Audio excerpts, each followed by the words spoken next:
Bom dia, meus queridos, bem-vindos aqui de volta ao nosso canal.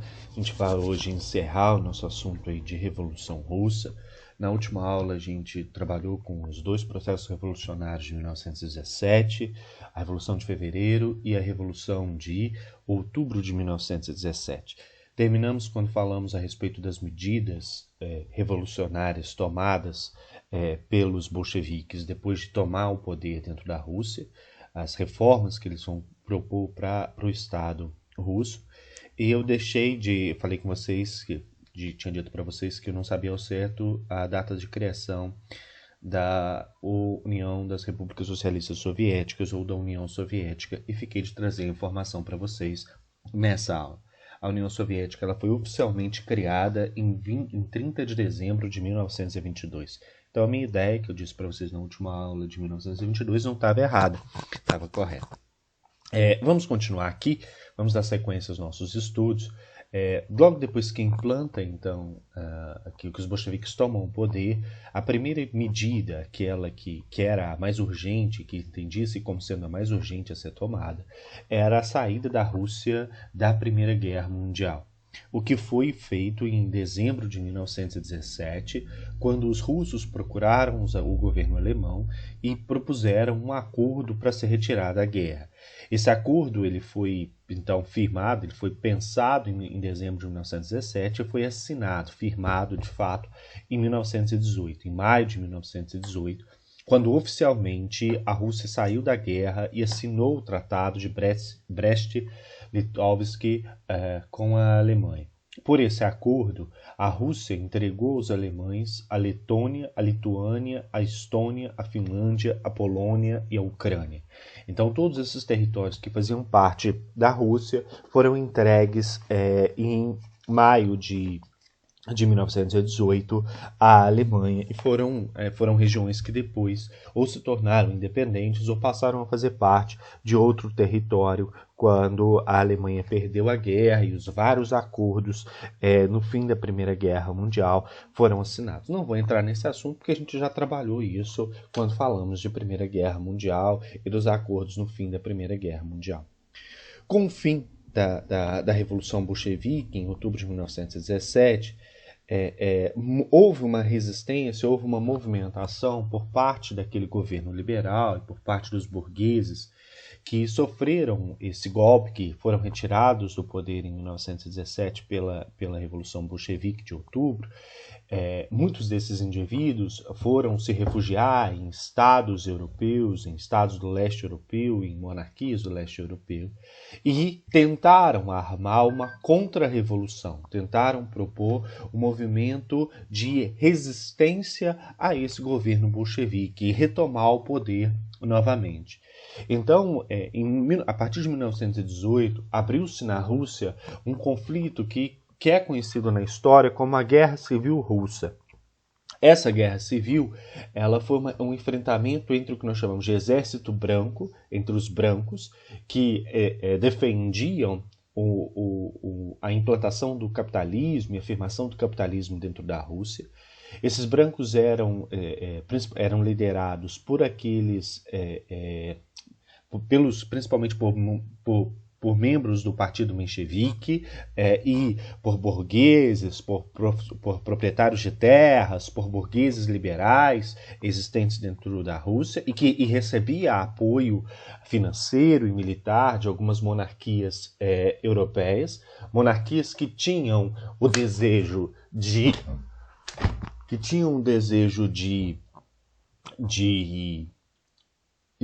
barrar o avanço do socialismo dentro da Europa, então viam a Revolução Bolchevique como uma ameaça aos ideais, ao seu ideário existente dentro da sua própria monarquia, porque essa revolução não poderia avançar rumo à Europa. Então agiram no sentido de apoiar esses mencheviques, esse grupo contrário aos bolcheviques, para a retomada do poder dentro da Rússia. Por outro lado, a gente tem os bolcheviques organizando o seu exército vermelho, então vão ser os vermelhos, para defender o governo que então eles tinham conseguido instaurar dentro dentro da Rússia. Então a gente tem esse confronto, ele vai se alastrar pelos próximos 4 anos da história russa, até o ano de 1922, quando a gente tem de fato a criação da Rússia. E por que ela é compreendida como uma guerra civil? Porque é uma guerra interna, é um conflito interno entre esses dois grupos políticos que tinham um ideário, ideologias políticas e econômicas distintas. Nesse contexto de guerra civil, o governo bolchevique ele foi tomando medidas para fortalecer a Rússia como uma economia comunista, rumo a uma economia comunista, ou, conforme a gente viu, no sentido de fortalecer o socialismo, entendendo que o socialismo seria uma etapa para se chegar a uma sociedade completamente comunista. Que medidas foram essas que foram sendo tomadas para poder aproximar a Rússia do comunismo e afirmar o comunismo afirmar o socialismo dentro da Rússia? Primeiro, a instituição da ideia do trabalho obrigatório, de que todas as pessoas deveriam trabalhar para gerar riqueza dentro da Rússia. Mas essas pessoas deveriam trabalhar e ter acesso também às riquezas produzidas pelo seu próprio trabalho. E essas riquezas seriam medidas de acordo com o trabalho desempenhado por essas pessoas. E o fruto desse trabalho ela seria requisitado pelo Estado.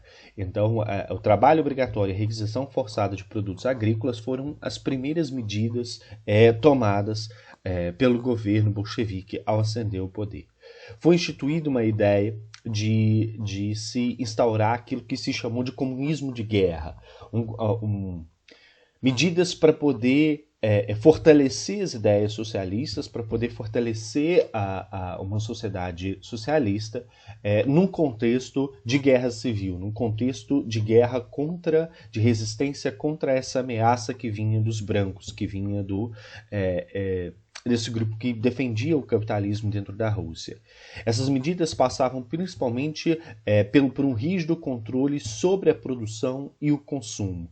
Então, um controle estabelecido pelo Estado que se formava naquele momento. E um rígido controle também sobre o Exército Vermelho, para garantir resistência a essa ameaça que o Exército Branco representava. Esse conjunto de medidas de controle sobre a produção, o consumo e sobre a área militar ficou conhecida na história como o comunismo de guerra, para resistir a essa ameaça que vinha da resistência dos brancos.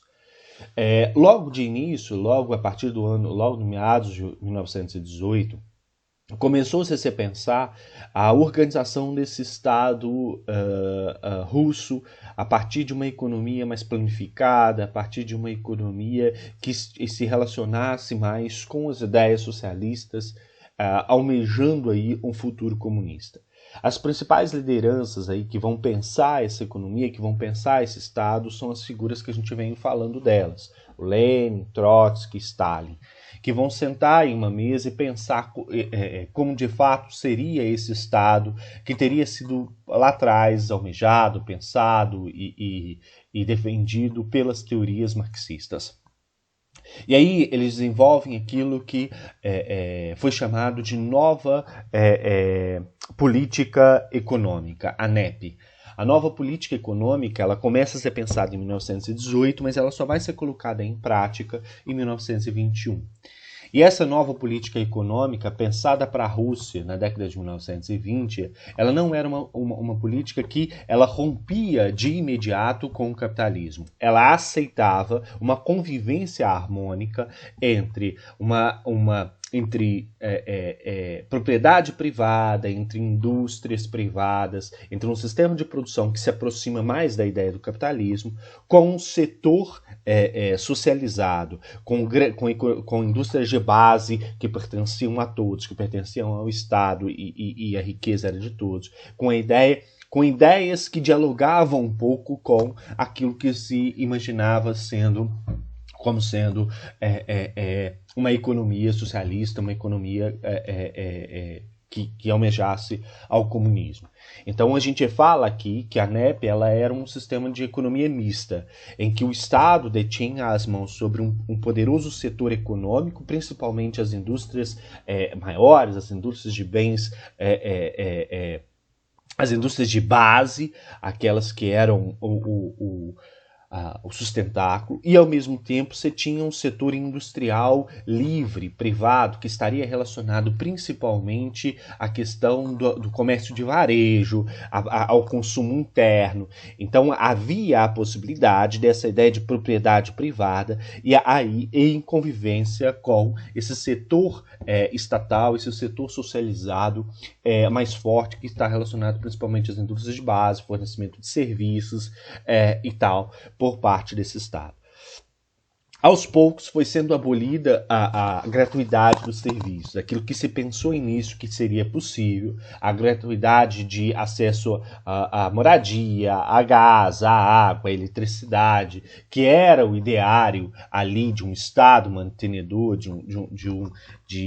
de que todos tivessem acesso de forma gratuita a esses serviços, foi se mostrando inviável, e a NEP ela trouxe isso, ela colocou um fim a essa possibilidade da gratuidade do serviço. Então as pessoas, para terem acesso à água, à moradia, a gás, à eletricidade, elas tinham que desembolsar parte dos seus recursos. E o uso de recursos o uso de recursos, não é do recuso, e o uso de recursos postos à disposição para a coletividade, ou seja, calma aí, deixa eu só corrigir isso aqui, senão eu perco o fio da meada e não consigo continuar a aula. Então foi abolida a gratuidade desse serviço, moradia, gás e água, eletricidade, e também a gratuidade que foi pensada para os serviços que eram ofertados aí a essa sociedade, como transportes, correios, jornais. Então as pessoas tiveram de começar a pagar por aqueles serviços. Ah, professor, mas como que a pessoa consegue dinheiro em uma economia que é uma economia que é planificada, que não tem propriedade privada? Aí a gente tem que pensar que a NEP ela propunha aqui a questão da economia mista, o funcionamento entre, de um lado, uma economia, indústrias controladas pelo Estado, de bens socializados, mas havia a possibilidade de uma pequena indústria livre, privatizada, e havia a possibilidade também do excedente de produção. Então havia geração possibilidade de geração de renda com a qual essa população ela poderia se manter, ela poderia pagar por esse acesso a esses bens. Então, por meio da NEP, a gente consegue perceber uma tentativa de restauração de uma economia de mercado. O objetivo aqui era restaurar a iniciativa privada, mas uma iniciativa privada que estivesse relacionada diretamente à questão do comércio de varejo, não a uma iniciativa privada relacionada à posse de terras ou relacionada a indústrias de grande porte, mas indústrias de pequeno porte, e reorganizar a economia, optando-se assim por uma passagem gradual do capitalismo ao socialismo. Aqui entra mais uma vez aquele questionamento que a gente tinha lá atrás, quando a gente começou a falar, seria possível implantar o socialismo em uma sociedade como a Rússia, que era essencialmente agrária, agrícola? Aqui buscou-se uma estratégia de tentar-se um desenvolvimento industrial da Rússia antes de se chegar ao comunismo de fato. Então entendia-se que era necessário essa industrialização, que era necessário o desenvolvimento dessas fábricas para depois, para no posterior, a ruptura com essa ideia do privado, com essa ideia da população ter que se manter, ter que pagar pelos serviços que eram oferecidos. A princípio, foi suprimida a requisição forçada de produtos agrícolas e reestabelecida a distinção salarial. Então, houve um processo de reabertura. Quando que isso cai por terra? Lá na frente, em 1928, quando o Stalin assume de forma ditatorial esse governo. Em 1924, o imposto em gênero foi substituído pelo imposto em dinheiro, chamado de Chervonets. Então, a gente começa a perceber aqui que no início da década de 1920 há uma volta atrás, há uma tentativa da possibilidade de convivência harmônica entre dois estilos de economia e dois estilos de governo dentro da Rússia. Então, os primeiros 5 anos da história aí, da década de 1920 da Rússia e depois da União Soviética, que é criada em 1922, são anos em que a gente consegue perceber essa convivência a partir da NEP. A situação ela muda na segunda metade do século XX, principalmente em 1928, quando o Stalin assume o governo e implanta um governo mais ditatorial, um governo que algumas pessoas, como é o próprio caso da Hannah Arendt, que provavelmente vocês já passaram por ela aí na sociologia e tal, a Hannah Arendt estuda muito a questão do totalitarismo, da ascensão dos regimes totalitários, e ela identifica o governo do Stalin, um governo que surge dentro da União Soviética, como um governo totalitário. Embora a gente tenha que entender que o totalitarismo ele está muito mais relacionado com partidos de extrema-direita dentro da Europa, mas a Hannah Arendt descreve e vai tomando o totalitarismo, tentando entender as características do regime totalitário. E aí ela chega à conclusão, e desenvolve isso na sua obra, de que o governo, a ditadura imposta pelo Stalin em 1928 também seria... também poderia estar relacionada ao totalitarismo. Outros historiadores, outros sociólogos vão dizer que não, que o governo de Stalin ele não era um governo totalitário. Por que ele não era um governo totalitário? Porque a gente consegue perceber, já na década de 1950, uma oposição forte a esse governo do Stalin dentro da União Soviética. Questionamentos ao próprio governo do Stalin dentro da União Soviética. Então, alguns historiadores afirmam que a existência dessa oposição e o fato de, logo depois da morte do Stalin, em 1953, essa oposição se candidatar e conseguir fazer representantes, conseguir eleger seus representantes dentro do governo soviético, significa que havia espaço para debate, significa que havia espaço para oposição dentro da União Soviética. Portanto, não seria, já que há espaço para oposição, já que há espaço para debate, não seria possível enquadrar a ditadura stalinista na condição de totalitarismo, onde não há abertura para essa oposição, onde não há abertura, não há espaço para esse tipo de debate, para críticas a esse governo. Então, a gente tem os dois posicionamentos. A gente tem um posicionamento que defende que a ditadura stalinista ela esteve relacionada a um governo totalitário, e a gente já tem o outro lado que defende que não, que havia oposição, e que se havia oposição, então a gente vai tratar como ditadura, mas a gente não vai tratar como a gente não pode tratar como um regime totalitário, porque embora tenha algumas características, ele não tem todas as características de um regime totalitário. Então é um debate que está posto, é um debate que a gente pode pegar de um lado a Hannah Arendt, do outro lado o Hobsbawm, cada um dos dois defendendo as suas posições, e é um debate que ainda está posto na sociedade, que ainda permeia aí os encontros e as discussões de historiadores, sociólogos, cientistas políticos. Em 1928, então, quando Stalin assume esse governo de maneira ditatorial, ele faz uma troca econômica, tira essa ideia da NEP, que dava maior abertura, e implanta uma economia mais planificada, no sentido de uma economia controlada pelo Estado, retomando algumas ideias que estavam lá atrás, naquelas primeiras reformas que foram implementadas pelos bolcheviques quando tomaram o poder em outubro de 1917. A primeira dessas ideias é o desenvolvimento de uma indústria de base forte, que pertencia ao Estado.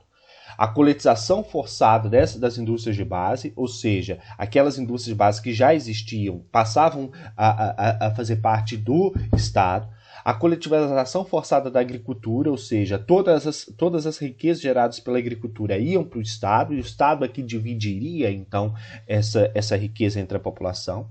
Eliminação da propriedade privada no campo. A propriedade privada no campo ela deixa de existir e passa a pertencer ao Estado e para que todos tenham acesso a essa terra. Então, repare que, com o Stalin, a gente tem a figura do Estado se fortalecendo, que não é aquilo que o Marx imaginou para o comunismo. O Marx imaginou para o comunismo que o Estado ele seria gerido por todos, o Estado ele estaria de acordo com o bem-estar de todos, e todas as pessoas teriam acesso às riquezas de acordo com o trabalho desempenhado. Não é o que acontece na União Soviética. Na União Soviética a gente tem um Estado se fortalecendo, e junto com esse Estado se fortalecendo tem uma elite também se fortalecendo e se enriquecendo. E eu tenho uma massa de pessoas sendo exploradas para fornecer essas riquezas para esse Estado.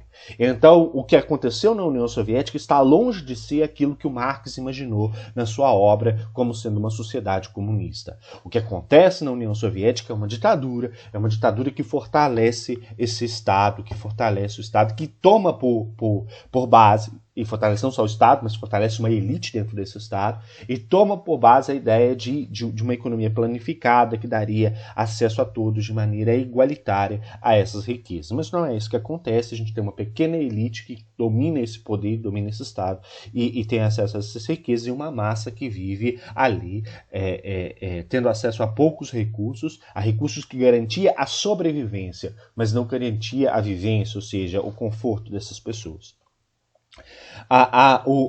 Esses planos quinquenais, a ideia do Stalin era pensar o desenvolvimento russo de 5 em 5 anos, por isso planos que eram repensados para a economia de 5 em 5 anos, por isso planos quinquenais, que é isso que a gente está falando.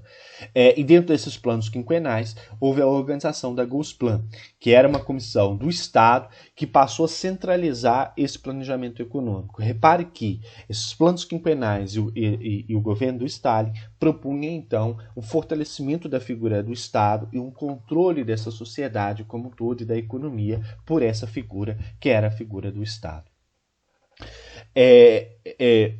A gente vai passar a falar aqui agora de uma disputa interna que surge dentro da Rússia na década de 1920 entre essas três lideranças, entre o Stalin, o Trotsky e o Lenin. Lembra vocês que o Lenin era a figura intelectual entre esses três, era aquele responsável por ler, por pensar, por refletir, e durante praticamente toda a sua vida, o Lenin ele foi quase que um pacificador entre o Trotsky e o Stalin.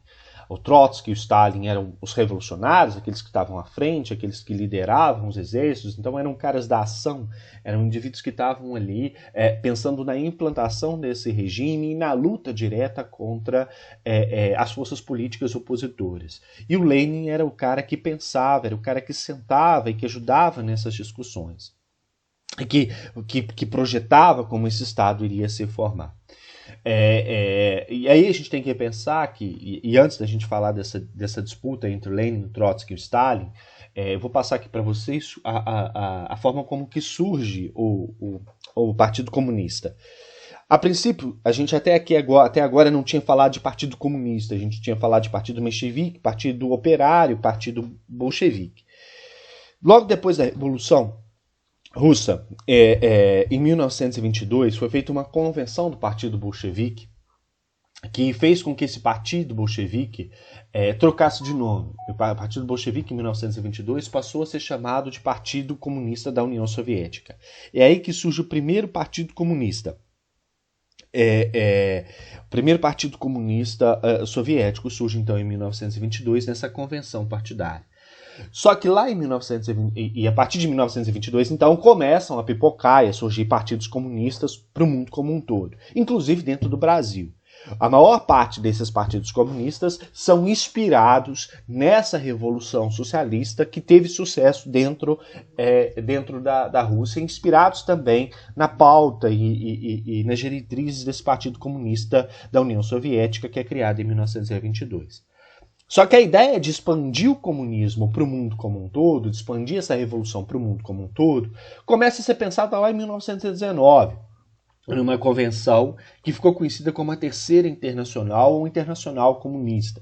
Em 1919, os bolcheviques eles se reúnem na Rússia e contam com a participação de lideranças ligadas à esquerda em outras regiões da Europa e do mundo como um todo, para pensar a possibilidade de expansão da Revolução para a Europa como um todo.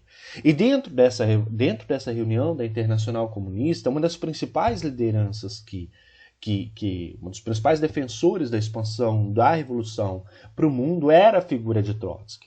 O Trotsky ele defendia que era necessário, naquele momento, usar o exemplo do sucesso da Revolução Bolchevique na Rússia e espalhar esse ideal revolucionário para a Europa, promover outras revoltas, outras revoluções dentro de outros países na Europa Ocidental e no mundo como um todo. Então, ampliar essa ideia do socialismo.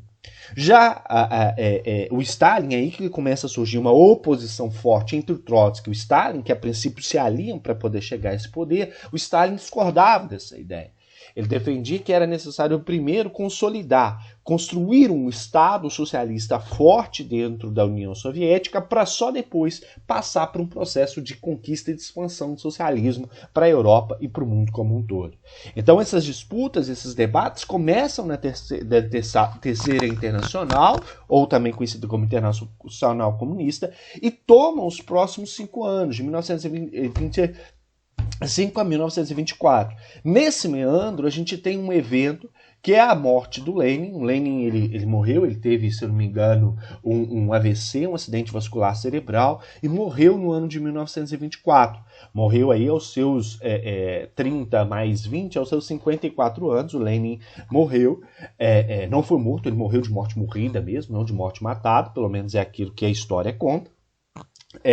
O Lenin, então, morreu, e aquela figura, que era a figura do juiz na disputa entre o Trotsky e o Stalin, ela acabou, ela deixou de existir com a morte do Lenin. E a morte do Lenin, então, ela representou a forte oposição entre o Trotsky, essa figurinha aí, essa figurinha de cabelo arrepiado, mas parece um físico do que um sociólogo, mas mesmo assim, desculpem os preconceitos relacionados aí, mas é o que me vem, ao eu olhar para ele assim, parece um cientista louco lá fazendo suas pesquisas, mas era um louco cientista social e revolucionário, que não deixava essa... enfim, vamos lá. O Trotsky, então, vem com a partir de 1924, com essa posição mais forte de tentar expandir o socialismo para a Europa como um todo, e a briga entre ele e o Stalin, ela se intensifica a partir de então. Em 1925, em uma convenção do Partido Comunista Soviético, o Trotsky ele perde. O Partido Comunista Soviético ele apoia as ideias do Stalin de fortalecer o Estado soviético, de fortalecer o comunismo dentro da União Soviética, ao invés de tentar espalhar o comunismo para o mundo como um todo. Então o Trotsky perde, e o fato do Partido Comunista se associar à ideia do Stalin, e o fato do próprio Stalin e aos poucos construindo a sua imagem como salvador, como aquele que estava à frente, que liderava esse Estado na sociedade como um todo, fez com que o Stalin fosse ganhando popularidade e fosse se afirmando politicamente e socialmente também nessa sociedade. Então o Stalin começou a perseguir a figura do Trotsky dentro da Rússia. O Trotsky, para não morrer, fugiu da Rússia e foi para o México, onde então ele encontrou abrigo na casa, a princípio, na casa do Diego Rivera e da Frida Kahlo. Ele foi abrigado por esses dois artistas que naquele momento faziam parte de um movimento filosófico, artístico, intelectual existente no mundo, mas ali com destaque para a sociedade mexicana, de modernização, de valorização do papel da mulher e tal. Então o Trotsky ele é abrigado por essas duas figuras, pelo Diego Rivera e pela Frida Kahlo, e passa a viver no México. Só que o Stalin não deixa de ver Trotsky como um potencial inimigo político. Stalin ascende ao poder, ganha um poder em 1928, fortalece o Estado russo e começa, então, um processo de perseguição à figura do Trotsky. Tenta assassinar o Trotsky 2 vezes dentro do México, sem sucesso, e em 1940 ele tem sucesso e consegue assassinar o Trotsky dentro da sua casa. Trotsky is dead. Trotsky foi morto, foi assassinado. um militar ali, um militar não, mas um espião da União Soviética adentra a casa do Trotsky à noite e dá-lhe uma paulada na cabeça. Repare que olha como que ficou desfigurada o rosto do Trotsky, e mata o Trotsky em 1940. Então essa principal oposição à figura do Stalin, a questionamento à posição do Stalin, ela termina em 1940. Quando há a morte da figura do Trotsky. E o Stalin continua governando até 1953, quando então ele morre. O Stalin também morre, se eu não me engano, de um acidente vascular cerebral. Ele primeiro tem um AVC, consegue se recuperar e depois acaba morrendo. As más línguas falam que, inclusive, ele teria sido assassinado. Mas a morte do Stalin, então, ela termina, ela concretiza, ela coloca fim a esse Estado stalinista que foi implementado. Então começa-se, depois da morte do Stalin, a oposição ela consegue fazer, a oposição ao governo dele consegue fazer um candidato, consegue fazer força e consegue se eleger, mas mesmo assim a gente continua com esse Estado soviético, até porque em 1950, 60, a União Soviética viveu o seu auge econômico, o seu auge político no mundo como um todo, aí, e fazendo oposição inclusive aos Estados Unidos naquilo que a gente chama de Guerra Fria. Enfim, com a morte do Stalin, a gente encerra aqui a nossa parte da aula, a nossa parte do ano sobre a Revolução Russa. Na próxima aula, a gente já começa a falar da década de 1920, da crise de 29, e partimos para a Segunda Guerra Mundial, tá bom? Obrigado pela atenção de vocês, tenham uma boa aula, um bom restinho de semana aí, e aguardo vocês na nossa próxima aula aqui na semana que vem, tá bom? Obrigado, boa aula.